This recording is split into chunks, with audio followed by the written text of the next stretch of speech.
Week 13 started with the Dallas Cowboys picking up an important victory over the New Orleans Saints, improving their record to 7-5, and the Saints fall to 10-2.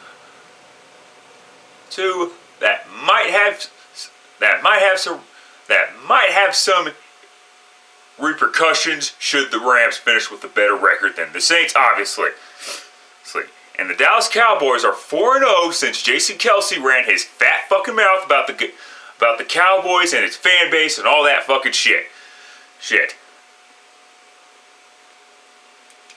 Now, great. Now the Cowboys might actually not only go to the Super Bowl, but actually win the Super Bowl, tying the Pittsburgh Steelers for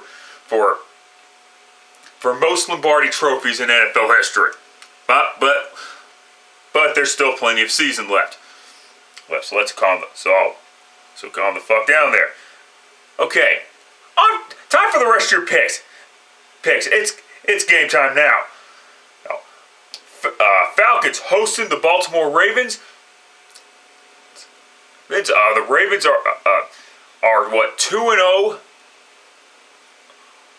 with Lamar Jackson as their quarterback or whatever.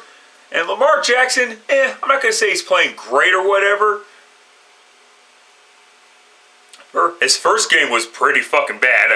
His first game was was definitely not great. His second game, from a pass perspective anyway, a little bit better.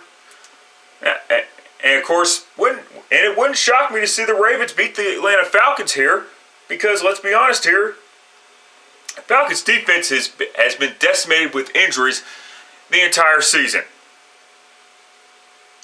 However, take the Falcons to get a rare fucking victory over the Baltimore Ravens. Broncos going on the road to face the Cincinnati Bengals. Also, both teams are at 5-6. The Broncos picked up a big victory over the Pittsburgh Steelers, so they've beaten the Chargers and they beat the Steelers. So the Broncos still think they're playoff contenders. How cute. And meanwhile, the Bengals, yeah, I know what I said, don't sleep on the Cincinnati Bengals. You know what?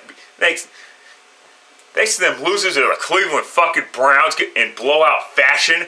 I know Hugh Jackson was the former coach of the Cleveland Browns, but that doesn't mean he's supposed to win the game for the Browns. Fuck's sake. Okay, anyway. Wait, take the Denver Broncos to win. When Andy Dalton's done for the season thanks to a broken thumb, he may not be a great quarterback, but he's better than this Driscoll guy that everybody's talking about. Give me a fucking break. Denver should be able to win this game, even though they're on the road. Rams going on the road to face the Detroit Lions. The Rams have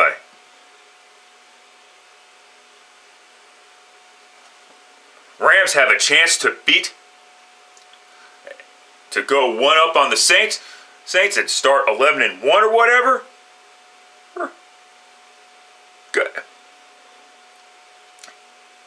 Take the Detroit Lions, I guess. Yes. But did anyone see that game?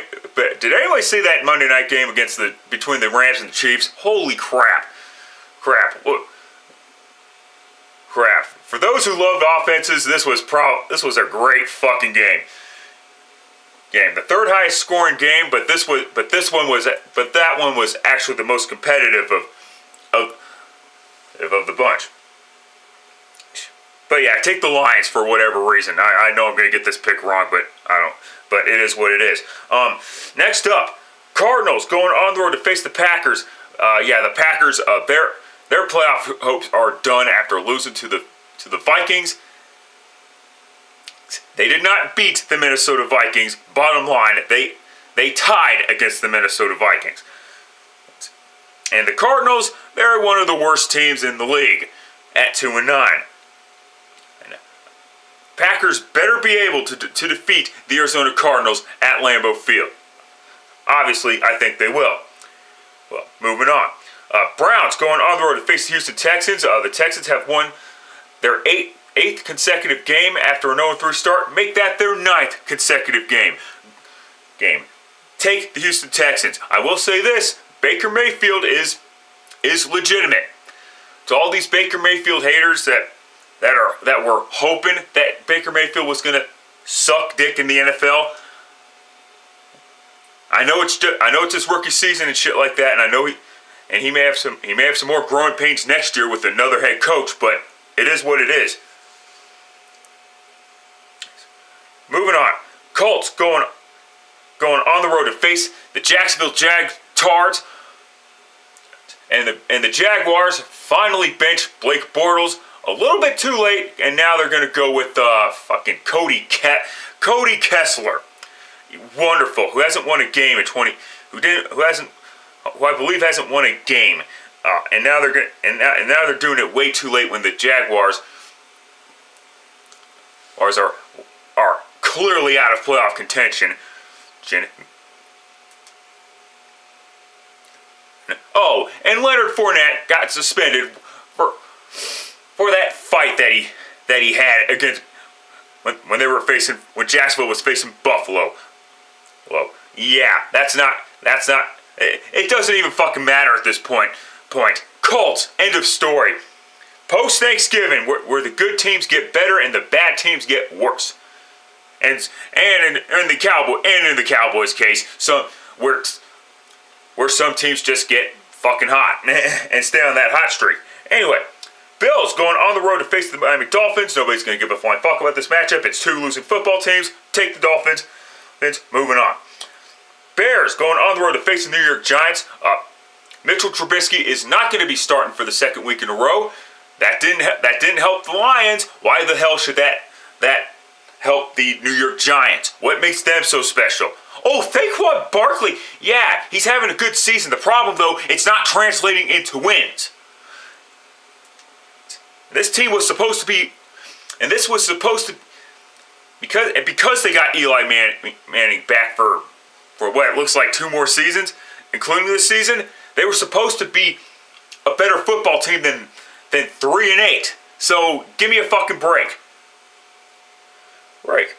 Take the Chicago Bears to defeat the New York Giants. Panthers going on the road to face the Tampa Bay Buccaneers.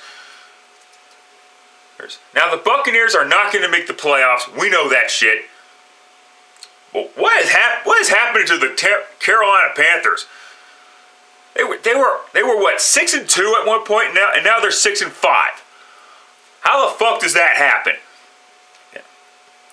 And you know what? Make that 6-6. Take the Tampa Bay Buccaneers to defeat the Carolina Panthers. If I'm wrong, so be it. I'll just leave it at that. All right, late afternoon games. Chiefs going on the road to face the Oakland Raiders. Well, as long as the Chiefs offense fits with Kareem Hunt. Oh wait, they cut his ass because he lied to the Chiefs in the NFL for that incident that happened in February. Yeah, I forgot about that. Holy fucking shit! What a dumbass. I'm not saying. Listen, we could go. Listen, I'm not gonna get too much into that shit because it's too fucking retarded to talk about right now. But the fate of the AFC has changed dramatically now because of this horse shit. The Chiefs are going to beat the Raiders here, okay? It wouldn't shock me to see the Raiders win, but let's be realistic here. Kareem Hunt was their offense, okay? Taking nothing away from Patrick Mahomes, he's playing great. However, he's been throwing quite a few interceptions over the past couple of months. After starting out the season hot or whatever, he's still throwing the touchdowns, but he's obviously throwing more interceptions since over the past few weeks than he has the first couple of weeks. And the Raiders, and the reason why I'm taking the Chiefs to win this game is because the Raiders are just total fucking dog shit, and they're screwing the Oakland fan base. I get it. They're building for fucking Vegas. Okay, you don't need to fucking mention that every fucking time. someone criticizes the Raiders on this season. So, give me a fucking break. Okay, Jets going on the road to face the Tennessee Titans. No one's going to care about this matchup either because both teams are losers. Losers. Take the Titans to win, though. Okay, this is the good game. Vikings going on the road to face the New England Patriots. The Vikings are not going to clinch the NFC North this year. I'm finally admitting that the Bears are a good fucking team. Okay. They have a chance, but they do have a chance at clinching a wild card spot. But the Packers do too, by the way. Wait, this is not over for the Packers. As far as wild card is concerned. However, because they're facing the New England Patriots, take the New England Patriots to win this game. Oh boy, 49ers going on the road to face the Seattle Seahawks. This was supposed to be a Sunday night game, but because the 49ers suck really fucking bad, and it's not a Sunday night game. It's just part of the 425 Fox doubleheader schedule horseshit. Take the Seahawks to win. That's all, and that's all I'm going to say about that. Nice job picking up a very important road victory over the Carolina Panthers. Chargers going on the road to face the Pittsburgh Steelers, the flexed Sunday night matchup. And what do these two teams have in common this year? Both lost to the Denver Broncos. What's the difference between these two teams? Both have a chance to get one has a chance to get redemption on the Denver Broncos. Because the Chargers are in the same division as the Broncos are, obviously. And while the Pittsburgh Steelers made some I'm not going to say uncharacteristic mistakes because, well, let's be honest here. The Steelers got fucking beat. Why is it every time the Broncos beat a better opponent or whatever, an opponent with a better record, people have to make excuses like, oh, this happened, the turnovers. Turnovers are part of the fucking game. And penalties are part of the fucking game too. That's why there's this stat called penalties and turnovers. Okay? Give me a fucking break. When you force takeaways and don't commit too many penalties, you're going to fucking win. Give me a fucking break. Get the fuck over it. Steelers lost. End of story. However, since Pittsburgh is at home and I'm not a firm believer in the LA Chargers, and I had to hear Rodney Harrison run his mouth. Oh, people thought I was crazy. See, when I said watch out for the Chargers, I'm right. No. People didn't think you were crazy. They just thought you were fucking delusionally retarded or whatever the fuck. They didn't think you were crazy. See, and there's still only 5 more. Let's see, but 13. Hold up, 13. There's still a month of season left.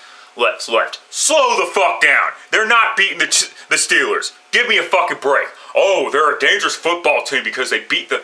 Oh, but the Chargers are a dangerous football team because they beat up on the Arizona Cardinals 45-10. Ooh, I'm shaking in my fucking boots. Fuck out of here. Here, Steelers. End of story. Last up, a game no one's gonna give a fuck about. Not because of the Redskins being 6-5 or anything like that, but it has more to do with the fact that their quarterback is Colt McCoy, and as soon as the Redskins lose more games, it's gonna be the filthy fucking Sanchez taking over for the Redskins because they fucking suck. The only reason why the Redskins have a chance of winning this game is because they picked up Reuben Foster off of waivers after his domestic violence idiocy. Almost said idiocracy, whatever. And the Eagles picking up a pretty important come-from-behind victory over the New York Giants. The fact that they had to come from behind against a New York Giants team that's not all that good obviously, is still concerning, but I'll give that a pass because of the fact that it was a division game. That being said, take the Philadelphia Eagles to defeat the Redskins. I've already talked way too much about that stupid game because no one gives a flying fuck about this game. Till next time, later, fuckers.